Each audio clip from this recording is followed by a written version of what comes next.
Hi you guys, it's Amanda with Healthy House on the Block. I'm here with another weekly video and weekly blog post on creating a healthy home environment that supports your health and wellness and is as free from toxins as possible. This week we're talking about something, it's a little bit different. I'm walking you through the mistakes that I see a lot of my clients and homeowners making when they're trying to go toxin free.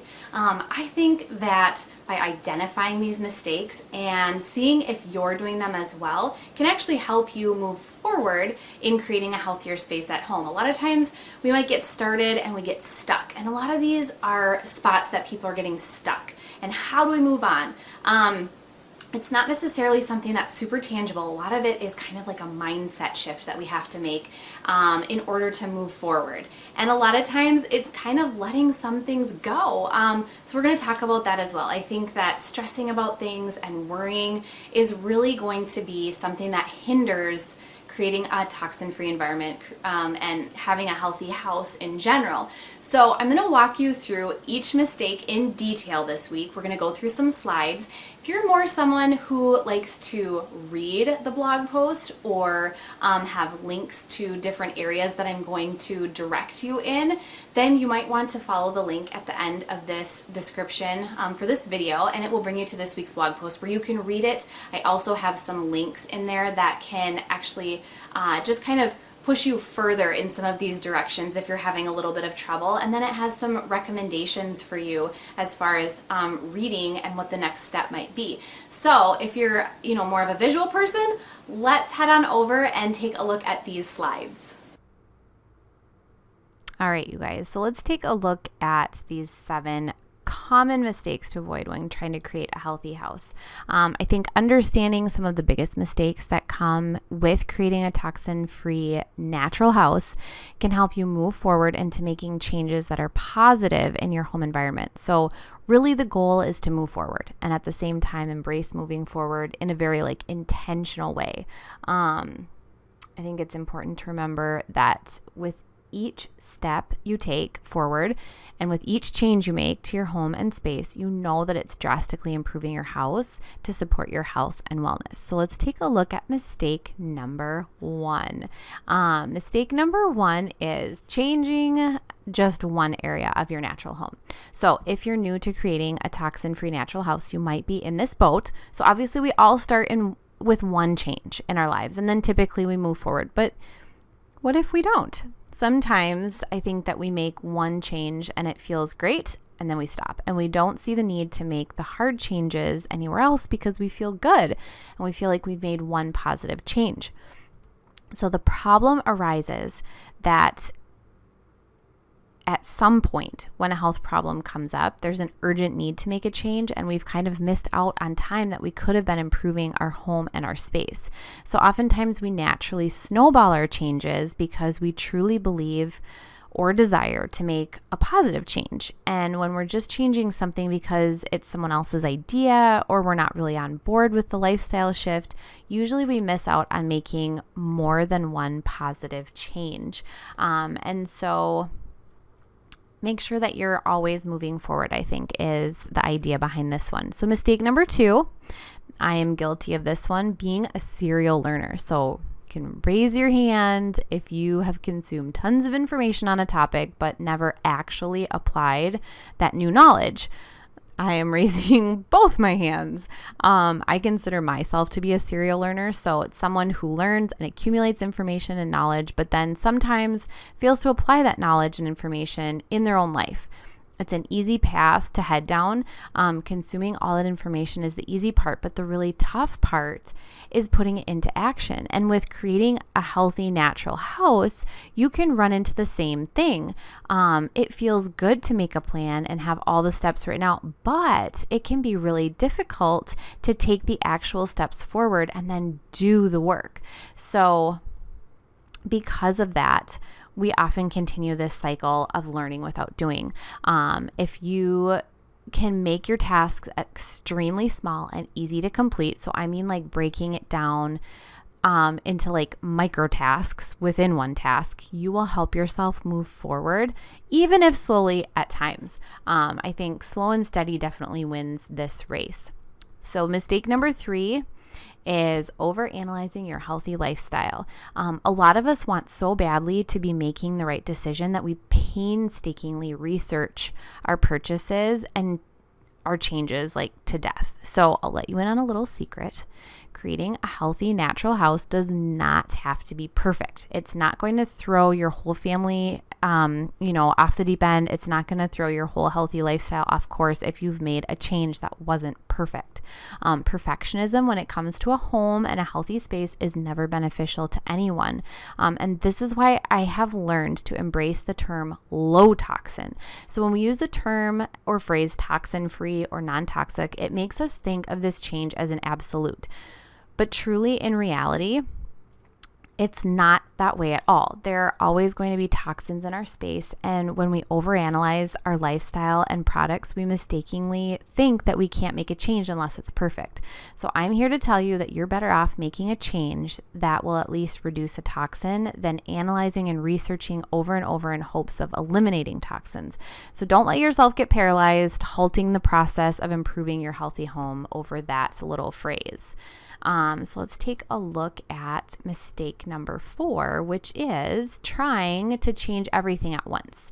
There are a lot of us that get so excited to make changes in our home and our space that we want everything to change at once. It's like the snowball effect sped up on full speed.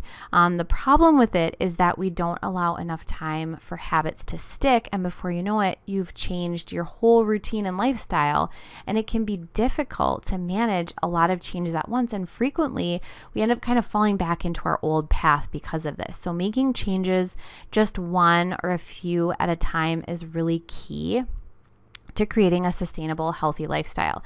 In fact, I kind of offered this layered on approach that does just that as you improve your indoor space to be healthy and kind of like second nature to you. So I like to compare it to like running a marathon. You don't wake up one day and just start running 2 to 3 hours. Instead, you work up to that over time. So if you didn't do this, you'd be sore, you'd have blisters, you wouldn't be able to run the next day at all. Instead, what you want to do is gradually work up to your goal and layer on habits and changes. You allow yourself some breathing room to fully implement a change before you move on to another one. And so that is mistake number 4. So mistake number 5, guilty again. Forcing loved ones to make changes that they're not ready for. You may have kids or partners who just really aren't on board with the changes you're ready to take on, and this can be a huge source of frustration and burden. It can kind of burden down the whole process of creating a healthy, natural house. It can especially be difficult when you're trying to change over to like a plant-based product from you're switching over from like old standards that your family's been using all along. Discord in your house will never benefit anyone. It'll make you feel horrible knowing that you don't have your house on board, and it'll drive your family nuts while you try to talk them into changes that they really aren't ready to make. So with this one, I think patience and education are key.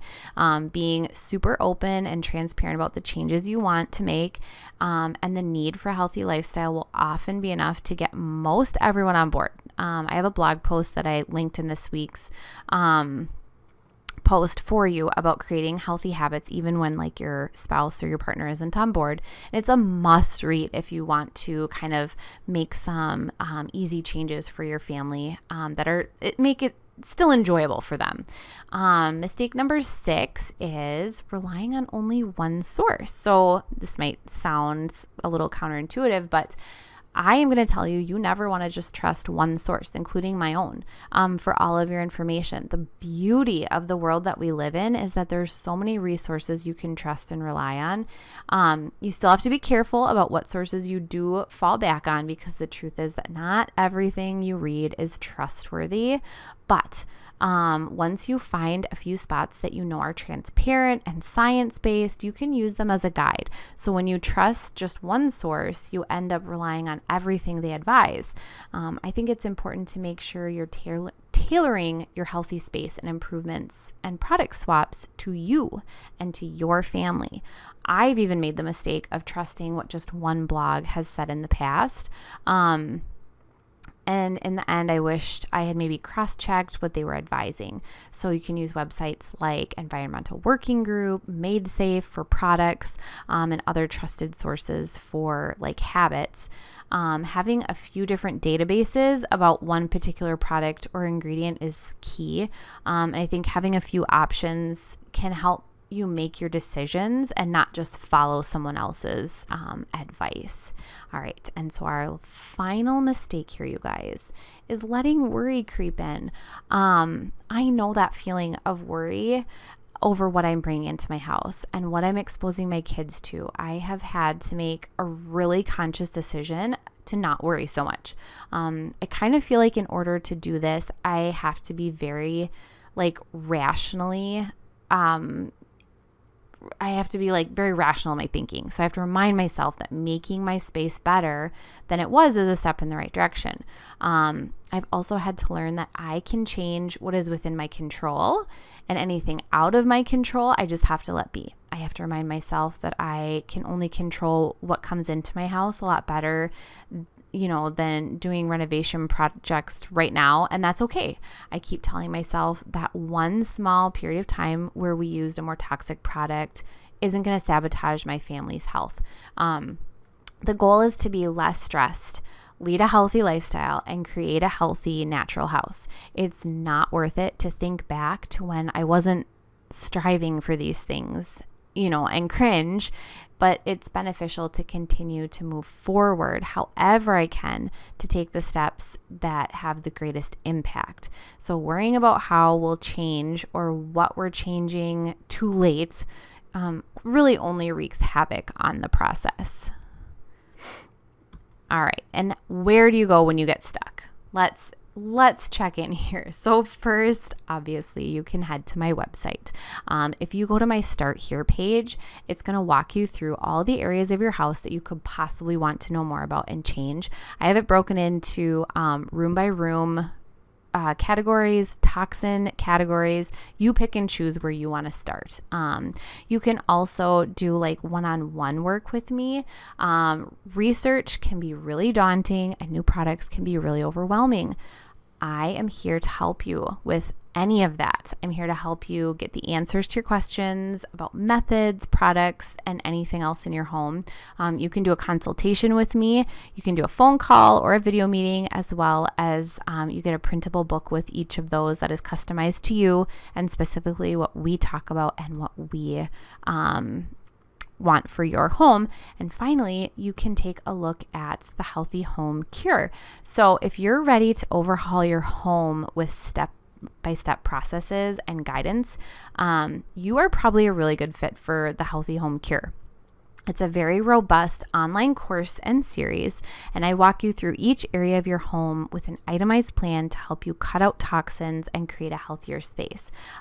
You can get to any of these three links in this week's blog post, which I have the link for it in the description for this video. So feel free to head over and take a peek to see what works for you.